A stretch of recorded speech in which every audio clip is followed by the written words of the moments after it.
nalalaman, kailangan bang magpalit muna ng administrasyon bago talaga may managot? Eventually, kung talagang gusto nating makarating sa katotohanan na to, we will not get it with this present government that we have. Kasi nakita na natin, it is operating, sabi nga ng ibang observers, it is operating like a syndicate. Yan ang dinescribe ng Biz Asia sa atin, na magazine. The biggest syndicate daw sa atin is yung gobyerno, which is actually true. The sad part about this is that, alam mo yung demokrasya, it operates because of the 4 estates. There are 4 estates of democracy. The executive, the legislative, the judiciary, and the 4th estate is supposed to be the media. Unfortunately today, it seems as if, I'm talking about the mainstream media, na pati yung mainstream media has been compromised. Yung executive, legislative, parang nagsabwata na.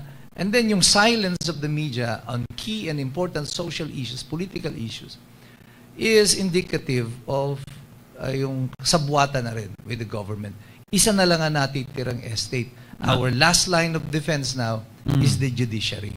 Sa Supreme Court na lang tayo talaga aasa sa kasalukuyan. And even today, they are starting the attack. Nag-uumpisa na sila ng atake sa Korte Suprema.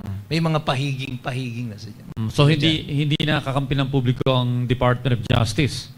Ay, hindi na. It's part of the so executive. hindi nakakampi ng publiko ang ombudsman? Hindi na rin. Parang isa na nga lang yun. Magkakampi na sila eh. How about the former military officers? Former police officers?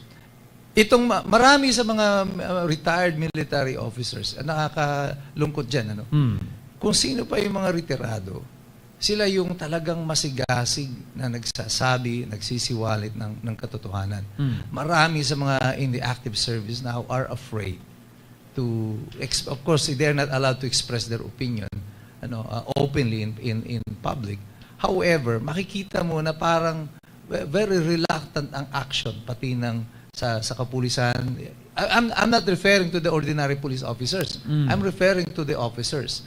Kasi maraming mga ordinaryong police, maraming ordinaryong mga sundalo, they are not satisfied with what's happening in the government. 1 to 25 elections, evident yan. Yes. Ang mga government employees, including teachers and policemen and military, Sa absentee voting.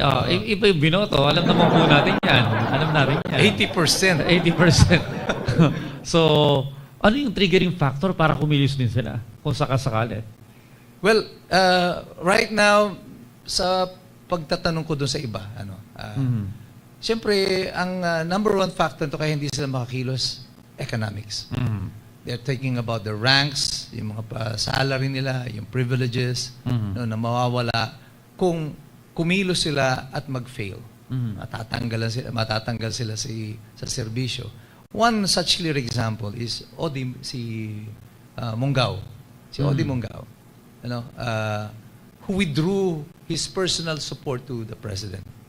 He was immediately relieved. And now is possibly facing court-martial. And ito yung kinakatakot ng mga ibang officers. Yung mga opisyalis kagaya ni Odi Mungao, they are very rare at the moment. Talagang they still follow the honor code. Kaya lang ang problema diyan, parang na lang talaga, the few and the brave na lang ang nasa hanay ng ating mga active military officers.